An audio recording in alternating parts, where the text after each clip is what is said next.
heat this week. Looks like it's starting to warm up. That's good. And just kind of the last week of training camp here, we'll merge into game preparations here starting next week. But we're just kind of getting through the final stages of our training camp preparations for the season. We'll start in the back middle. Hey, Bill, Brian Marks, the Athletic. Just students back on campus finally, less than 2 weeks out. How would you sort of bless the excitement around the program now that you guys are so close to the next few games? Yeah, well, I mean, excitement for us is honestly every day. Our meetings, our practices, our opportunity to get better and improve things. With training camp ending and classes starting, we're on a different schedule, practicing in the afternoon and so forth. So we have a little less time with the players, a little different schedule, but just trying to make the most of that time. We're on the 20-hour rule now, different than training camp. So it's a little adjustment, but we're ready for it. It's time to get into preparation for games and start playing games here, in less than 2 weeks. Thanks. Front row on the left. Adam Smith in South Carolina. Hey, Bill. Yeah. Just wanted to ask, as you're talking about shifting gears into game prep mode next week, because that first game is on a Monday, and then you turn around and you got 5 days to the second game. Like, when you get into next week, are there challenges in terms of the actual game prep where it's not a normal week leading up to a Saturday? How do you think you try to navigate that? Well, it'll be similar to what we had in the NFL, where we had Sunday and Thursday games. Every team in the NFL had a Thursday game, so that goes all the way back to some Thanksgiving games. Really, at the beginning of my career, we had those. So that Sunday to Thursday is a quick turnaround. It happens one time, so that'll be a little bit different than all the rest of the weeks. But yeah, we'll try to make the most of that opportunity in compliance with our time constraints and rules and travel and so forth. But it is what it is. We've talked about it. We planned for it, but we're not worried about it right now. We'll deal with that when we get to it. The Monday night game is since it's the opening game, it doesn't really. We just pretend like it's a Saturday game and back everything back on a daily basis to make Monday look like Saturday. It'll be the next short week that'll have the bigger adjustment. Thanks, Adam. Front right. Yeah, please. Andrew Jones, Colorado, 24/7. Yeah, Andrew. When you learn from both lines of scrimmage, now that you guys have had a chance to hit a lot of the last week of that? It's really all about fundamentals. It's all about fundamentals.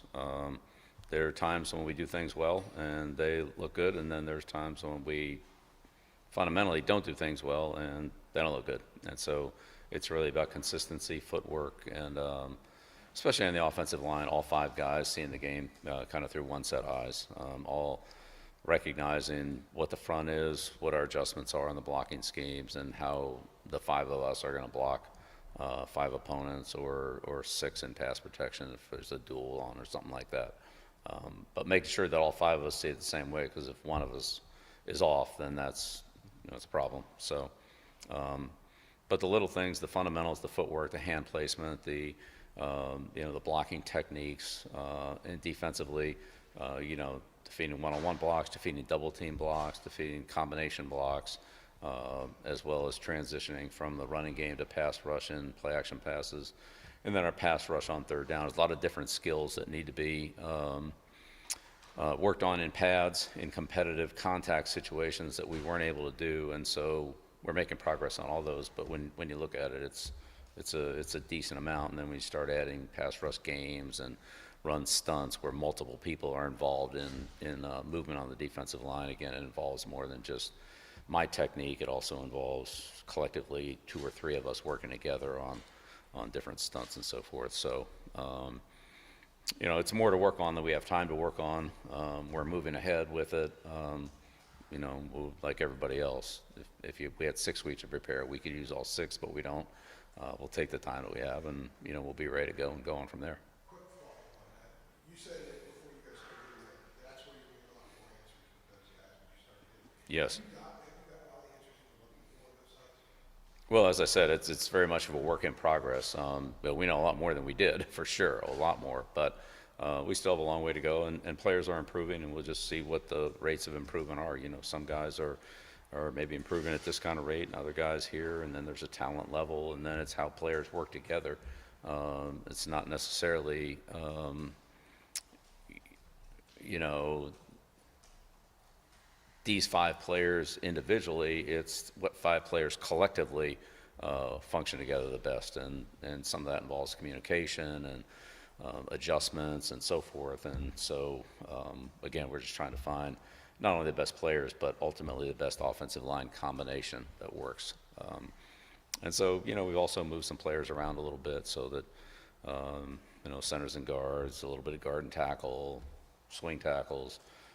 Again, just to try to make sure that we give everybody an opportunity, but at the same time not make it too confusing or, you know, too much of a, you know, mental gymnastics.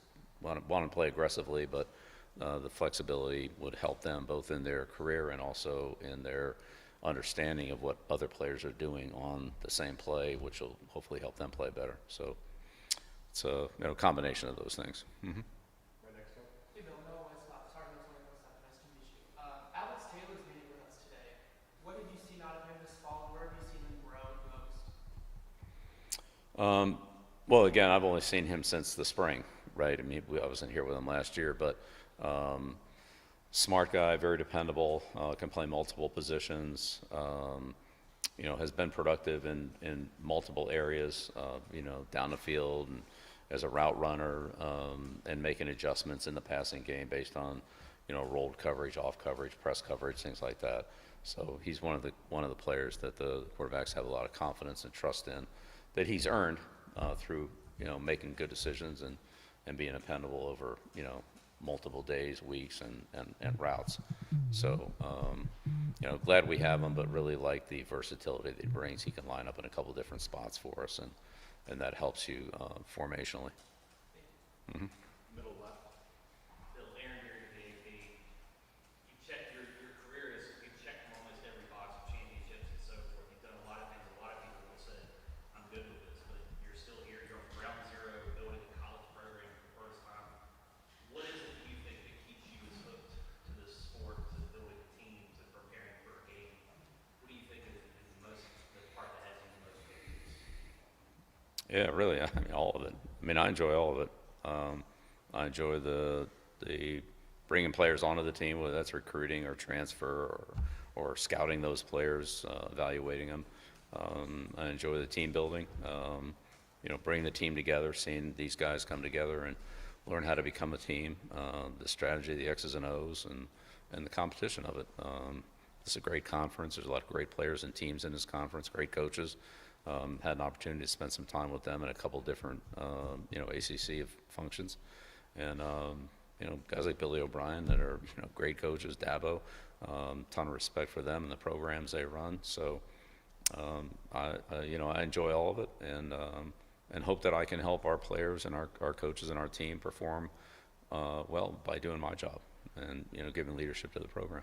As a quick follow-up, is it much of a different vibe than going through building a team in the NFL level? I mean, is it football, or does it feel different at the college level in that regard? Well, I mean, it's definitely different. The dynamics are different. Once you actually have the players, I mean, that's, I would say, more similar. But, you know, Mike Lombardi, Mike's got a ton of experience doing this. He's been great to work with.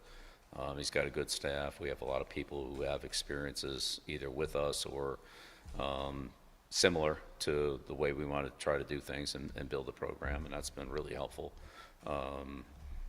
But the actual, you know, coaching the players, that's the coaching part of it. When you talk about building a program, you know, that's very much a collaborative effort between the scouting and recruiting department and the coaching staff and the support staff as well for trying to bring things together. So, you know, training's a big part of that with Moses and his staff. There's a lot of team building that goes on there. There's a lot of team development improvement that goes on there. So, you know, are the players as strong or as fast as they are when they're 23, 24, 26 years old?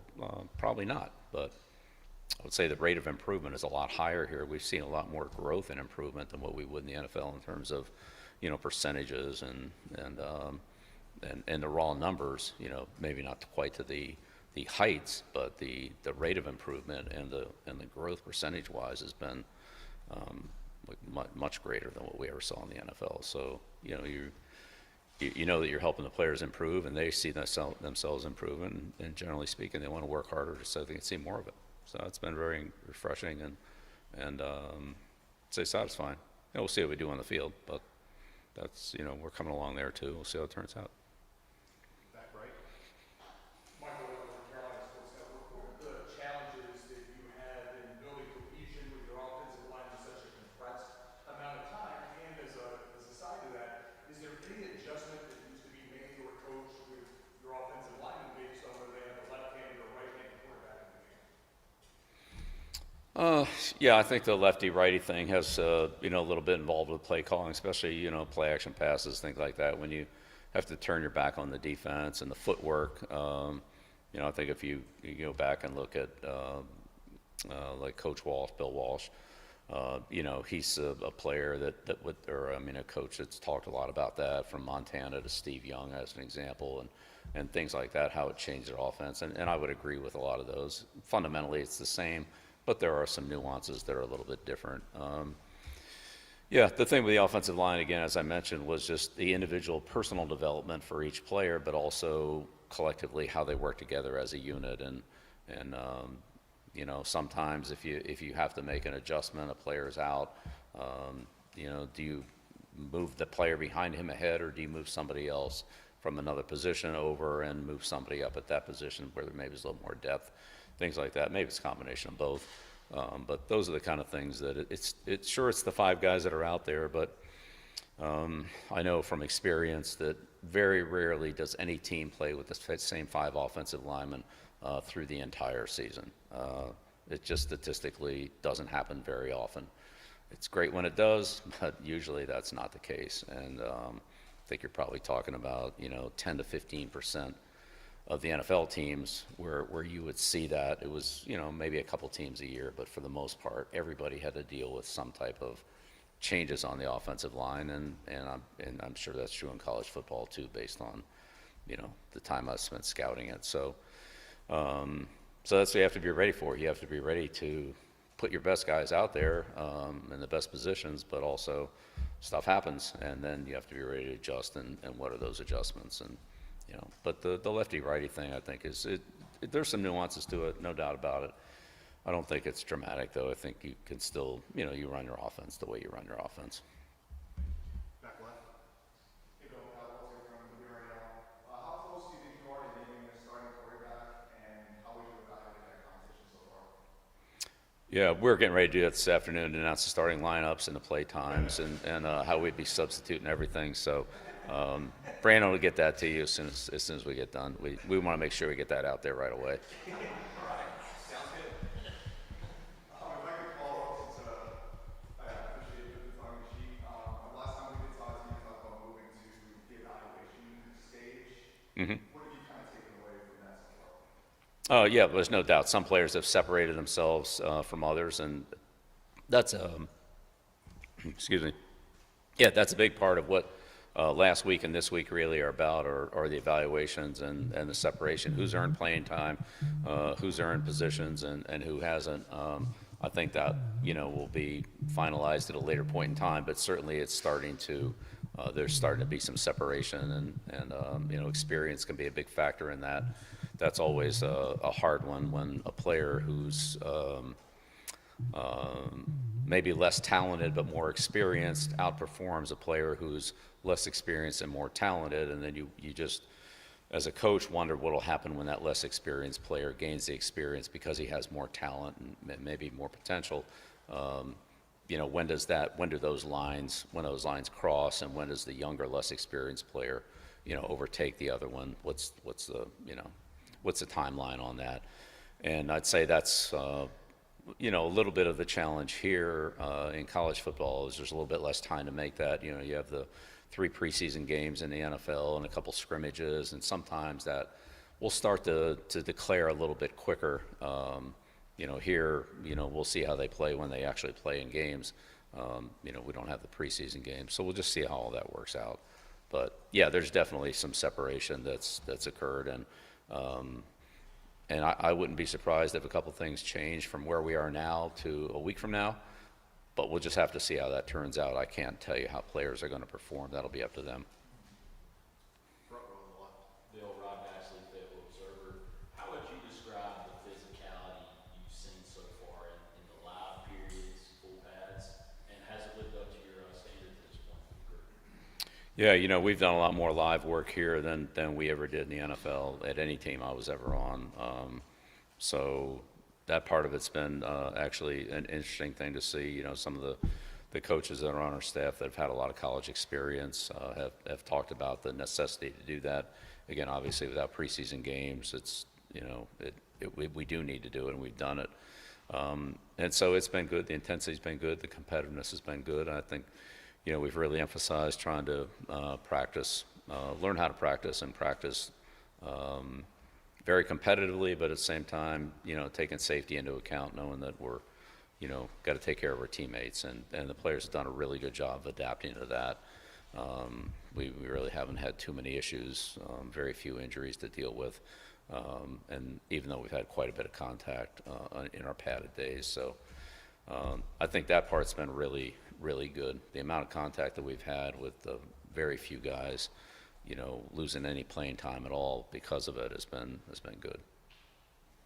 Last one on the left here. Right here, Grant. Grant Sasha, on that side. There's been a lot of talk in regards to the possible playoff and its expansion. Of course, Big Ten Commissioner Tony Petitti brought out a model where he can expand it to 24 to 28 teams. What's your thoughts about that? And are there kind of any similarities with the expansion of the college football playoffs and the NFL playoffs? Yeah, thanks. I think that one's kind of over my pay grade. I have a ton of respect for Tony, and I think Tony's done a great job as commissioner of the Big Ten, and Greg too in the SEC for that matter. And whatever the conference commissioners and the NCAA and the college presidents decide is what they decide. I'm going to kind of back out of that one, and whatever it is. I'm going to try to focus on getting our team ready to play this season and do the best I can here. And I'm not sure I know all the information and all the ramifications of those decisions and how it impacts, academics and college and conference playoffs and everything else. I just don't think I'm the right person to talk to about that. So. But I'm not going to get into a debate with Tony Petitti. I have a ton of respect for Tony, and if that's his opinion, I'm sure he's got a good basis for saying it. And there may be other opinions that I'm not aware of that also have a lot of validity. So, thank you. Sorry I can't be more helpful on that one. Thank you, guys. All right. Thanks a lot. Thank you. All right.